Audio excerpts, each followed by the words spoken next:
Marcos capítulo 8, dos versículos do 27 ao 29. Marcos 8, do 27 ao 29.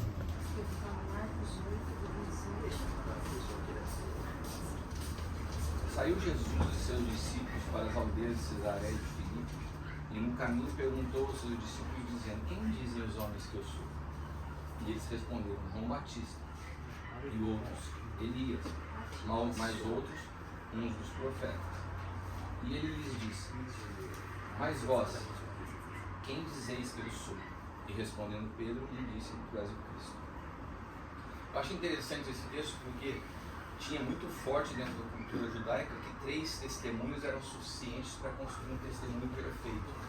Então Jesus ele pergunta: quem as pessoas dizem que são? Eles têm 3 opiniões diferentes. Fala: estão falando que você é João Batista, outros estão falando que você é Elias, outros estão falando apenas que você é um profeta. Ele falou assim: beleza, isso são os de fora, os que passam por volta, mas vocês que estão do meu lado, na mesa, o que vocês dizem que eu sou? E nesse momento tem um silêncio, ninguém sabia responder. E quando Pedro, inspirado pelo Espírito Santo, fala: tu és o Cristo. E Jesus responde para ele: muito bem, mas não foi carne nem sangue que revelou, foi meu Espírito. O que nós entendemos que Jesus está ensinando aqui nesse texto? Que ninguém está apto a dizer quem nós somos.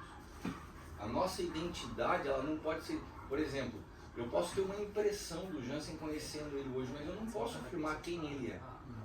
Agora, se eu perguntar para quem está mais perto dele, até o pai dele, até a esposa dele, eles não vão ter condições de afirmar quem é ele. Porque a Bíblia, ela nos fala que só o Espírito é capaz de sondar os nossos corações e afirmar a nossa identidade. Tanto que a Bíblia fala que é o Espírito Santo que testifica ao nosso Espírito que nós somos filhos de Deus. Então a nossa identidade é afirmada pelo Espírito.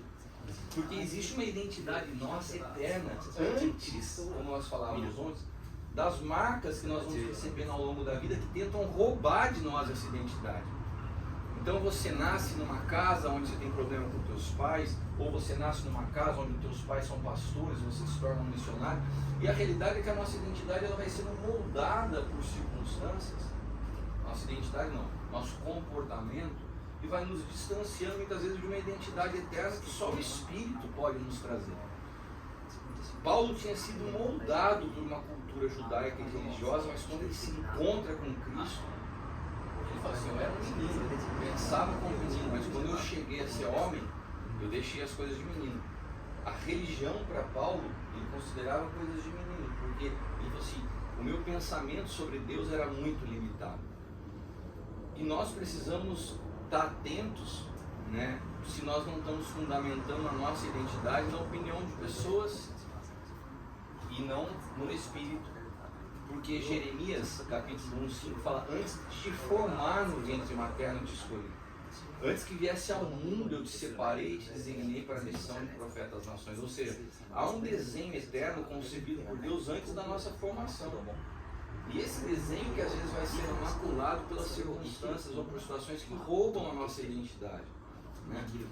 E o grande problema, irmãos, é que quando nós não temos essa nossa identidade afirmada no Espírito, e eu estou falando aqui com pastores, com homens de Deus, eu poderia muito bem estar sentado para aprender com vocês, não estou aqui falando alguma posição superior ou maior, a gente está aqui servindo uns aos outros, né? E com muita humildade eu falo isso porque eu sei que eu teria muito, por exemplo, aprender com o pastor Menem, com o Jansen, com o pastor Luiz, que tem anos de ministério. A gente sempre vai estar aprendendo uns com os outros. Mas a verdade é que esse texto tem falado muito comigo à medida que eu encontro pastores, e me assusta hoje a quantidade de pastores, Jansen, que não tem clareza de quem são, que parece que foram jogados no ministério. Isso no Brasil está muito forte, muito forte. Não tem conhecimento de quem são e tem um pouco conhecimento do que é a igreja. E acaba isso tendo um reflexo muito grande no corpo de Cristo, porque eles tentam afirmar essa identidade nas coisas que eles fazem, nos números e nos resultados. Então é um monte de gente buscando afirmação no sucesso. quando o pai vai afirmar o filho, porque todo homem precisa ser afirmado por outro homem, é assim que se forma a hombridade, foi um desenho de Deus. Com certeza, a maior necessidade de afirmação dos seus filhos, dos seus 3 homens, está em você. É a força mais impactante na formação desse tipo. E você vai ver quando eles crescem como isso é incrível, né? Agora, quando Jesus vai iniciar o ministério, ouve-se uma voz do céu que diz: este é o meu filho amado em quem me comprazo. O pai está afirmando isso. Para mim, esse texto é muito emblemático, porque o que Jesus tinha feito até esse momento? Quantos demônios Jesus tinha expulsado? Quantas pessoas ressuscitado? Quem Jesus tinha curado? Jesus não tinha feito nada dentro do seu ministério, mas o pai está falando: eu tenho prazer em você. Por quê? Porque o pai tem prazer no filho e não... Ele estava se rompendo uma cultura de meritocracia do antigo pacto, o início de uma cultura de graça. Ou seja, o pai está falando: eu amo você pela tua identidade de filho, não pelo que você faz. Não são as coisas que você produz que me agrada, e nem quando você está parado que me desagrada, mas quem você é. Então a revelação de quem somos é essencial para que a gente não se pegue num ativismo fazendo coisas para ser aceito. E é interessante que Jesus, ele sai dali e se depara com o diabo, que faz uma pergunta contrária: se você é o filho de Deus, então faz isso. Ou seja, o diabo está sempre tentando fazer com que a gente afirme a nossa identidade no que a gente faz. E é interessante que quando Jesus chega diante daquele endemoniado na cidade de Gadara, ele pergunta: quem é você? E o endemoniado fala para ele assim: nós somos muitos. E eu acredito que aquele diálogo foi muito interessante, porque Jesus não podia ter falado assim: não perguntei para você quantos vocês são, perguntei quem você é, né? Porque a tentativa de afirmar a identidade em números é maligna. E hoje, né, se a gente senta numa roda de pastores e pergunta assim: ô pastor Menem, muito prazer, eu sou cristiano, quem é você? Eu já vi muito isso acontecer. O pastor chega e fala assim para mim: eu sou pastor de uma igreja de 2.000 pessoas. Eu não perguntei quantas pessoas tem essa igreja, eu perguntei quem é você. Mas parece que há uma necessidade de afirmação nos números. E biblicamente, a necessidade de se afirmar a identidade em números é algo maligno. É exatamente a prova de que nós não temos identidade. E nós estamos hoje vendo, de uma forma gradativa, a igreja se distanciando de Cristo e se afirmando nisso, porque cresce a cada dia o número de pessoas que, órfãs, sem relação com seus pais, procuram, através de um espírito de rejeição e orfandade, se afirmarem naquilo que elas podem fazer. E daí a gente vê um desenho claro, né, de 2 figuras importantes que saem do céu para a terra. Tem 2 figuras, biblicamente falando, que saem do céu da terra. A gente vê Lúcifer e a gente vê Jesus. Lúcifer foi precipitado do céu. A palavra que a Bíblia utiliza é precipitado do céu. E Jesus foi enviado. E tanto que ele fala assim: assim como o Pai me enviou, eu também vos envio. Há uma diferença muito grande entre você se mover na vida de forma precipitada e de forma enviada. Tudo no reino de Deus nasce de um envio. Você está hoje aqui porque você foi enviado por uma junta missionária, seu pai abriu um caminho. Isso é o princípio bíblico. Agora, quantos pastores nessa nação, no Japão, que eu conheci, que não foram enviados por ninguém, que estavam numa fábrica, eram simplesmente crentes, começaram a falar de Jesus para alguém: vou montar uma igreja. Cara, você está precipitado. Você está precipitado. Alguém te ordenou, pastor? Algum ministério te enviou para isso? O pai te comissionou, não nasceu de uma vontade precipitada de alguém que poderia até ter um chamado. Mas essa movimentação é uma movimentação que está distante de Deus, nasce como um desejo pessoal. Então, a Bíblia fala que Jesus foi enviado e Lúcifer foi precipitado. Jesus vem reconciliar o homem com Deus e Lúcifer vem distanciar o homem de Deus. São missões opostas. O desenho de Lúcifer é te arrancar da tua identidade com as marcas que ele produz na sua vida. O de Jesus é restaurar a sua identidade para que você possa se reconciliar com Deus. Jesus vem apresentar e revelar Deus como Pai, para nos dar uma condição de filho. Satanás vem apresentar uma falsa paternidade. A Bíblia o apresenta como sendo o pai da mentira. Ou seja, todos nós, precisamos entender que paternidade é um assunto chave na Bíblia. Chave. A grande questão de Jesus com os judeus é porque ele se apresentava como filho, que Deus era seu pai. Né? A grande questão nossa hoje é, nós temos identidade de filhos, porque não tem campo neutro no mundo espiritual. Se você não é adotado, o espírito de ruiotesia, de adoção, que clama, Abba, Pai, se isso não é claro em você, a mentira do diabo, ela acaba te adotando, porque ele é o pai da mentira. E ele adota pessoas, inclusive oferecendo alguma... Você já viu o pai que por causa de divórcio, por causa de distanciamento dos filhos, tenta comprar o amor dos filhos? O diabo é igual. Ele tenta oferecer coisas para atrair você para uma falsa paternidade. Né? Então ele propaga esse espírito de orfandade. E Jesus também vem nos revelar a graça. E a graça, gente, a graça é algo... Eu escrevi um livro, tem até ali, que se chama Engenharia da Graça. Quando o Espírito Santo foi revelando para mim com mais clareza, a graça vai muito além do que favor e merecido. A graça é a própria natureza de Cristo. Quando Maria foi cheia de graça, ela foi cheia da substância do Espírito que preencheu aquela jovem para dar a luz, né, ao primeiro corpo que portava o Espírito de Deus sobre a face da terra. O primogênito, dentre muitos outros que nós hoje nos tornamos, né, portadores de Cristo. Que coisa maravilhosa. Ela foi a primeira a provar dessa graça, né?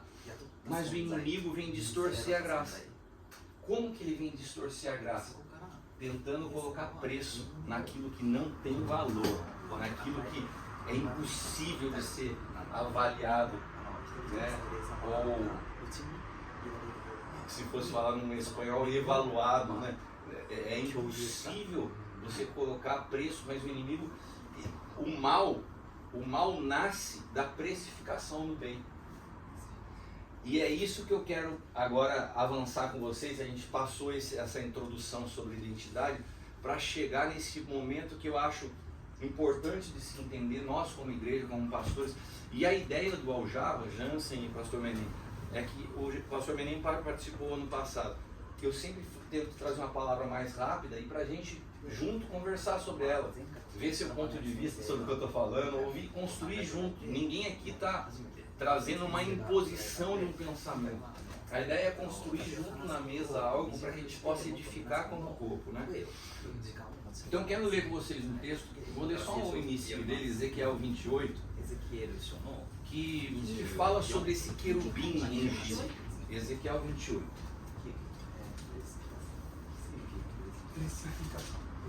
Agora a gente vai falar, eu falei de precipitação, quando eu estava falando que o diabo foi precipitado.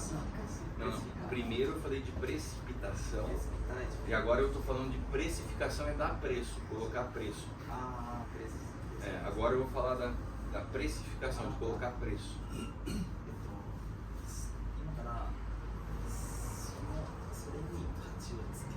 Tá conseguindo ir aí, Felipe?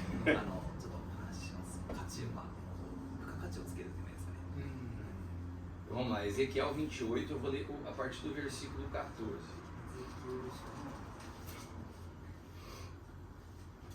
Tu eras querubim da guarda ungido. Os irmãos, quando a gente está no grupo, fica vendo no Instagram, TikTok. Tô vendo. Ezequiel 28, 14. Essa geração é terrível, né, Deus? Vamos ficar quieto, né, pastor Jesus? Tu eras querubim da guarda ungido, e te estabeleci. Permanecia no monte de santo de Deus, no brilho das pedras andava. Perfeito era nos teus caminhos, desde o dia em que foste criado, até que se achou iniquidade em ti. E na multiplicação do teu comércio se encheu o teu interior de violência e pecaste. Até aqui tá bom. Se você continuar lendo, você vai ver que de novo fala sobre o surgimento do comércio como o início do pecado. E esse texto me chamava muita atenção, porque eu ficava pensando que tipo de comércio surge num ambiente como o ambiente celestial descrito aqui, desse querubim ungido que era perfeito, né? Eu costumo dizer que Lúcifer ele era o ISO 9000 do céu, né? Ele era o padrão de perfeição, de qualidade, ele era um inspetor de qualidade.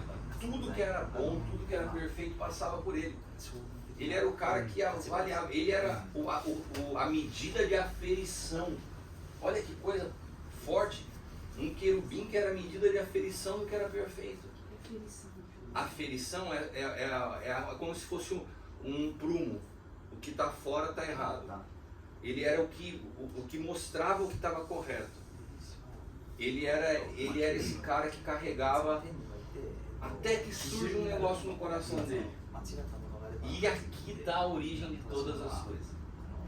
Eu sou perfeito, eu sou bonito, eu sou o cara que faz tudo aquilo. O que eu ganho com isso?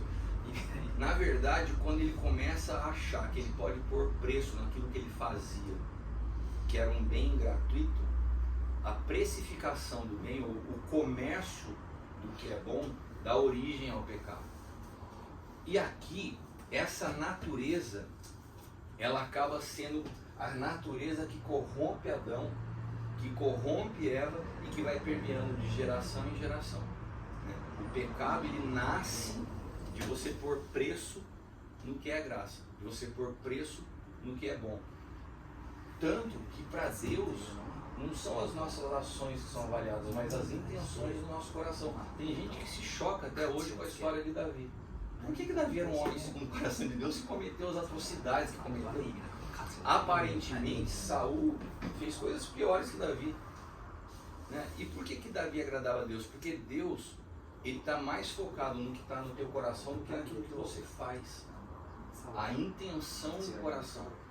Porque foi na intenção, no coração de um Lúcifer, que num milionésimo de segundos pensou: eu faço tudo isso, o que eu posso ter de benefício com isso? Ali ele foi precipitado. Né?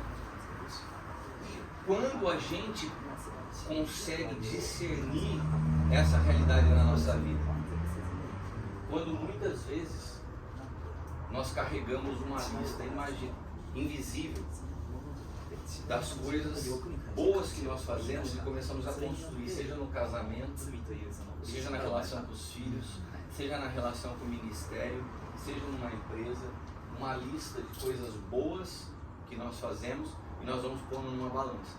Nenhum casamento acaba da noite para o dia. Mas quando você vai construir nessa balança, assim, mas eu faço isso, mas eu cuido disso, mas eu faço aquilo. Então, e de repente você vai colocando preço em tudo que você faz, que deveria ser natural, e daí você não só precifica o bem, como você dá luz a outra coisa que se chama comparação. E quando você coloca nessa balança, você está corrompendo o amor.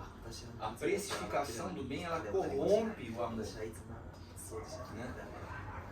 Porque as nossas boas ações, elas vêm sempre com uma medida que eu avalio. Eu venho aqui servir a alguém, o que eu recebo em troca? Então as suas relações passam a ser comerciais. E é muito triste quando você se move no corpo de Cristo e você vê que se perdeu a essência do amor e o que está em jogo são interesses. Né?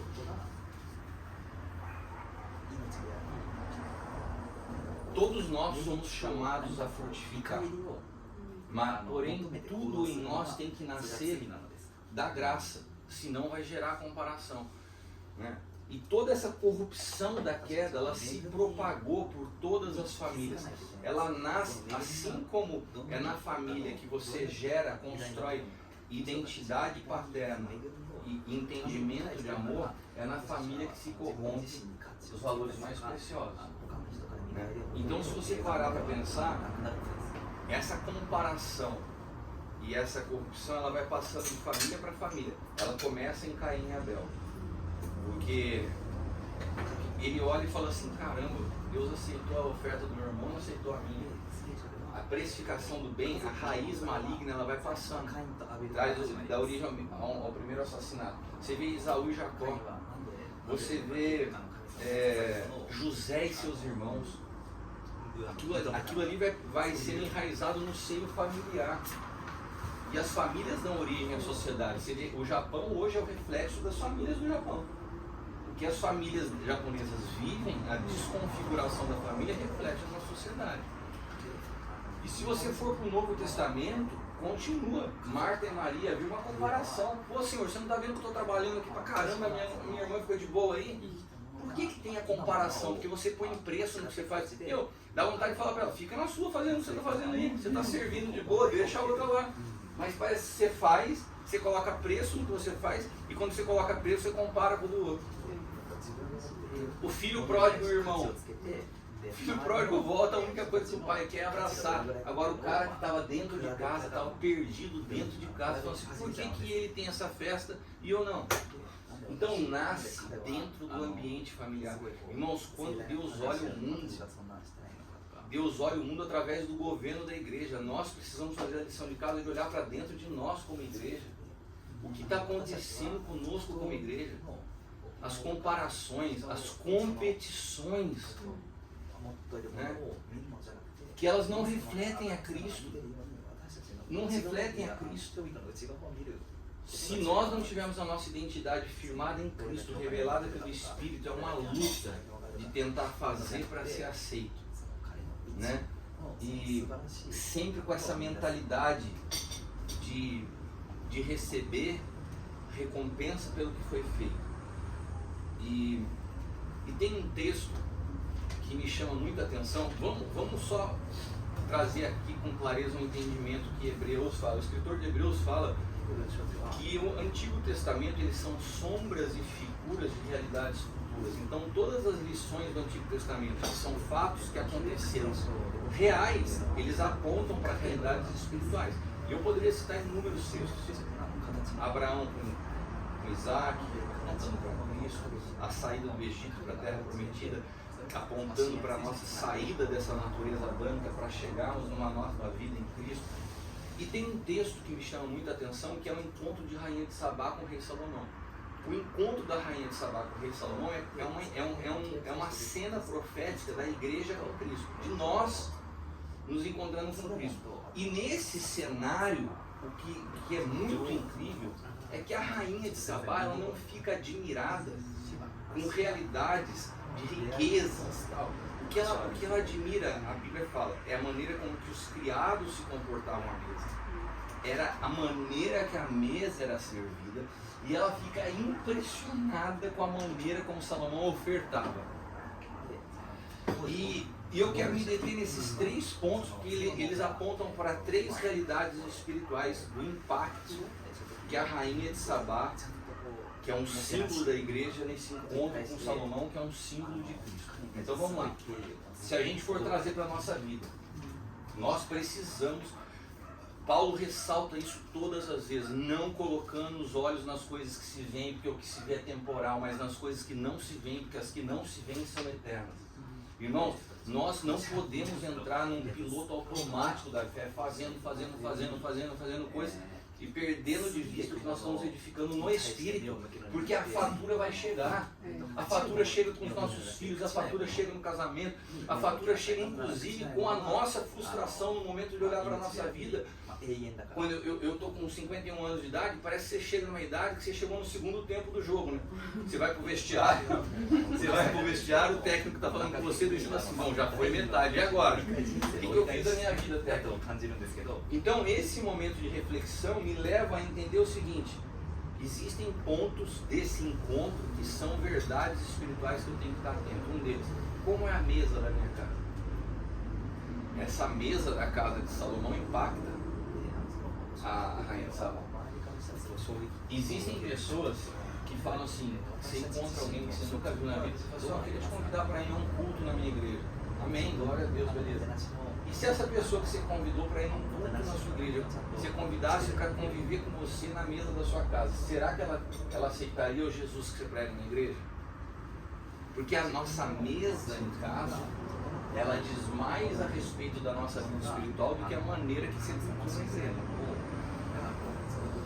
Eu me lembro, quando eu conheci Roberto e a Nancy, que a Nancy, eles viviam uma realidade bastante complicada como família. E dentro dos conflitos que eles viviam, um deles era com o Felipe, e a Nancy falou assim: apóstolo, você poderia receber o Felipe na sua casa? O Felipe é um menino que hoje não acredita mais na igreja, não acredita mais em pastores e não acredita mais no casamento. O Felipe já estava com 20 e tantos anos, não queria mais saber de casar, porque cresceu vendo o pai batendo na mãe, vendo uma realidade de igreja distorcida da verdade, que produziu nele uma série de situações. E eu falei: você tem 3 filhos, eu tinha na época 2 filhos mais novos. Eu falei: não é simples eu receber um menino que eu nunca vi na vida, de uma cultura totalmente diferente da minha casa, eu nunca tinha visto ele. Eu falei: Nancy, muita coisa me pediste. Deixa eu orar, vou conversar com a minha esposa e com meus filhos. E eu vou procurar discernir em Deus se vai ser positivo para ele e para nós, né? E quando nós estávamos orando, o Senhor confirmou no nosso coração para que a gente recebesse o Felipe. E o Felipe chegou, quando ele chegou em Taubaté, quando ele chegou no Brasil, eu me lembro, até estava falando isso para ele ontem.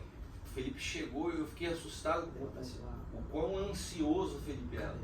Ele tinha vários tiques nervosos, era um menino assim, que ele era o reflexo dos traumas que ele tinha vivido. E a primeira pergunta, além de várias coisas, não vou entrar nos detalhes aqui, mas a primeira pergunta que ele me fez, ele falou: quanto que começa o nosso discipulado? Eu falei: Felipe, eu não vou te discipular te dando alta. Eu quero que você conviva comigo como um filho. Então, você vai viver como um filho e eu vou te corrigir como um pai. Se você quiser assim, beleza. Se você não tiver contente, você pode voltar para a oração. Mas você vai aonde eu vou, você vai comer comigo na mesa. E foi impressionante que com 1 mês do Felipe na minha casa, e eu tive que corrigir ele algumas vezes, chamar a atenção mesmo, chegou no dia dos pais, ele tinha muita dificuldade com oferta, com dinheiro, com a figura paterna, com o pastor, com tudo. Chegou no dia dos pais e eu tinha um iPad bem velho, né? E ele chegou e ele veio do Japão com um iPad novinho. E daí ele chegou, eu todo lugar que ia pregar ele comigo, ele chegou e me deu o iPad dele de presente e falou assim: eu posso te chamar de pai? Isso aí eu fiquei bastante emocionado, porque ele chegou com rejeição paterna, me chamando de pai, e me deu de presente. Ali eu vi que eu tinha ganhado o coração dele, e que eu poderia ir mais profundo nas coisas. E a gente sentava na mesa todos os dias, como eu faço até hoje, e era um momento no almoço onde eu via como a Bruna tinha chegado da escola, que eu percebia se estava tudo bem com o Caio, e que eu olhava para o Felipe e ia percebendo algumas coisas dele. E aquele ambiente de mesa foi trazendo cura para o Felipe, conviver como família. Então, em todo lugar que eu passo, eu falo: irmãos, o termômetro da nossa espiritualidade não é o nosso culto. É um lugar público que muitas vezes tem um monte de gente construindo uma máscara do que é a espiritualidade, mas o termômetro está na mesa da tua casa. As pessoas precisam ser transformadas ao conviver conosco no ambiente familiar. Esse ambiente é o que impactou a rainha de Sabá. E aqui, trazendo isso com um aspecto espiritual, as mesas da nossa casa é onde a gente tem que estar atento ao que está acontecendo. A mesa da sua casa é um lugar de comunhão, ou cada um pega um prato e vai para um canto comer sozinho? A mesa da sua casa é um lugar de diálogo, ou cada um senta na mesa com o celular na frente e um não olha na cara do outro? A gente tem que resgatar algumas coisas. A mesa é um lugar de murmuração ou de comunhão? Você senta na mesa e teus filhos falam: de novo, ovo frito com carne moída? Ou é o lugar que você dá graças e ensina princípios aos teus filhos? A gente tem que dar graças por tudo que o Senhor está nos dando. Outra realidade que me chama muita atenção é a maneira como Salomão tratava os seus criados. Isso chamou muita atenção da rainha de Sabá e me chama muita atenção hoje, convivendo no meio cristão. Pastores que acabam conferências e saem pelos fundos e não conseguem cumprimentar uma pessoa, sabe? Que ao mesmo tempo estão falando do amor de Deus e chegam na frente de um hotel, uma balconista que atrasa para atender, o cara já, você sabe com quem está falando, blá, blá. Então a gente percebe que a humildade que havia em Cristo, ela se perdeu quando a gente começa a achar que é alguma coisa. E a gente percebe isso no tratar as pessoas que estão em posições inferiores que a nossa. É fácil você ser um cara agradável, politicamente correto, quando você está numa mesa com outros pastores que te interessa, que te convém. Agora, como que você trata um frentista no posto de gasolina, um garçom que derruba um prato de comida no seu colo no restaurante? Como que você trata os seus colaboradores ou funcionários numa empresa? Eu me lembro que um dia eu estava falando sobre esse assunto lá em Dourados, no Mato Grosso, numa igreja, e depois acabou o culto, o pastor estava impactado, falando assim, pô, que eles mexeu muito com essa palavra, não dá para ele sair para jantar antes de eu te deixar no hotel para a gente conversar, mas eu falei, vamos pastor, tudo bem, vou te levar para comer um peixe. Eu falei, beleza. Daí cheguei no restaurante, sentando assim na mesa, pedi um peixe, o garçom veio e parece, cara, foi um teste da palavra que eu tinha falado. O garçom veio na minha direção para servir o prato. Acho que era o primeiro dia que ele estava trabalhando lá no restaurante. Ele tropeçou na minha cadeira, mas ele virou, o peixe ficou na tigela, mas toda a gordura que estava no prato, ele virou tudinho na minha camisa. Caiu tudo na minha camisa. Ele não sabia o que fazer. E todo mundo constrangido, o pastor constrangido. E eu sem graça, daí chegou o dono do restaurante e falou, o que aconteceu aqui? Olhando bravo já pro garçom, né?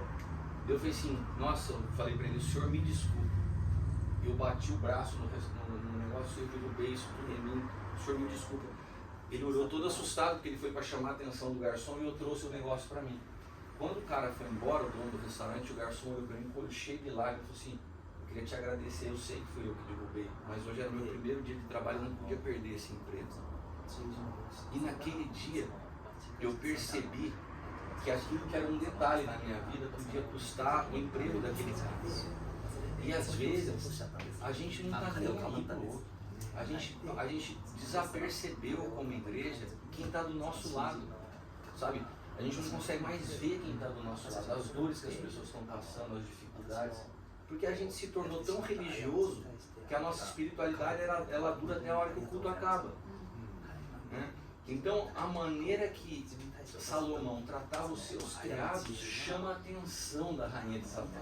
E aqui tem um aspecto espiritual. E por último, ela fica impactada com a maneira como Salomão ofertava. Mas aqui tem uma coisa muito engraçada, porque os judeus tinham o hábito da oferta. Os judeus eram um povo que faziam continuamente festas aonde ofertavam. Agora, para Salomão chamar a atenção, é porque ele fazia além do que lhe era pedido. E você sabe o que me chama a atenção? Que na nova aliança, no novo pacto, a Bíblia fala assim, quando você faz exatamente o que te foi pedido, você não passa de um servo inútil. E nós, às vezes, nos encontramos, nos deparamos com pessoas que falam assim, não, eu sou dizimista fiel.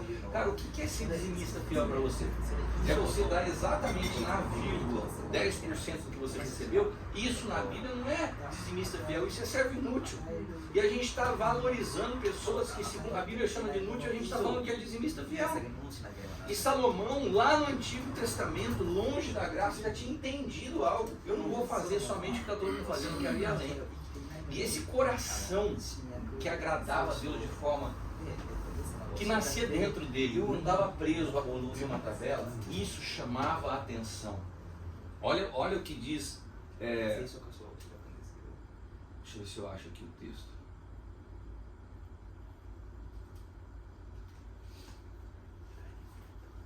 É o texto que eu acabei de ler, mas só para a gente respaldar. Lucas 17, do 9 ao 10. Porventura dá graças ao servo, porque fez o que lhe foi mandado.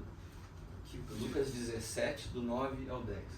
Creio que não. Assim também vós, quando fizerdes tudo o que vos for mandado, dizei, somos servos inúteis, porque fizemos somente o que devíamos fazer. Ou seja, nós, pastores, muitas vezes, fazemos só o que deveríamos fazer e ensinamos as pessoas a fazerem só o que devia fazer. Mas aqui eu estou vendo um símbolo profético de uma igreja que tem que ir além do que lhe foi pedido, que tem que aprender a essa alegria. Salomão diz que ele sacrificava animais muito além do que lhe era pedido como oferta e fazia isso dançando, celebrando, e aquilo chama atenção.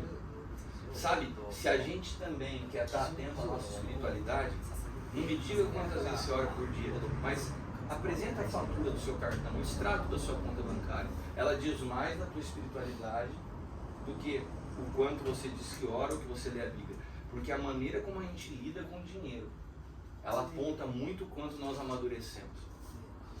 Tanto que a Bíblia coloca o dinheiro numa posição muito delicada para nós, porque ela fala assim, o amor ao dinheiro é a raiz de todos os males. Ou o Espírito de fato governa a sua vida e gera em você uma natureza generosa, ou você continua sendo governado pelo dinheiro, né?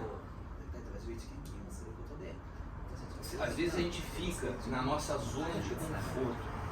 Sabe o que eu tenho falado para os pastores que caminham comigo? Que quando você está na sua zona de conforto, você encontrou a geografia da mediocridade. Habitar na zona de conforto é você viver na geografia da mediocridade. Você não rompe, você fica sempre esse lugar que te é cômodo.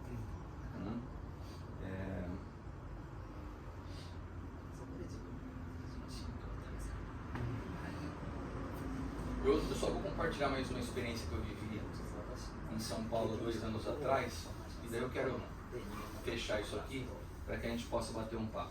Antes, me lembrem que eu tenho que compartilhar a experiência em São Paulo. Mas antes eu queria só falar um outro ponto que eu acho importante para a gente fechar esse entendimento. Quando Jesus é enviado pelo Pai, falei, esse é o meu filho amado, ele inicia o ministério, qual foi o primeiro milagre onde ele se manifesta publicamente?